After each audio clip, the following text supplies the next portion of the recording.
اغه زنانا والذین یتوفون منکم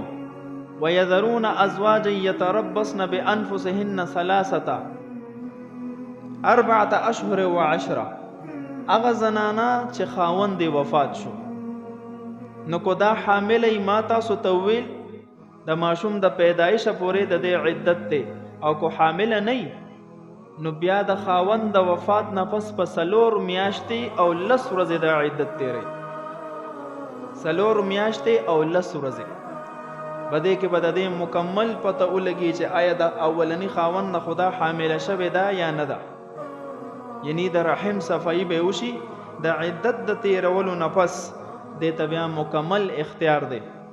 چې دا بل چا سره نکاح کوي یا نه کوي شریعت دې سا مکمل اختیار ورکړ اوس د دې عدت په دوران کې د معنی سو حقوق دي چې لازم دي د الله د طرف نه هغه زنانه چې کله په عدت کې ده او د دې کې کو خاوني وفات شوی یا وت طلاق ملو شوی دا به عدت د خاون په کور کې تیری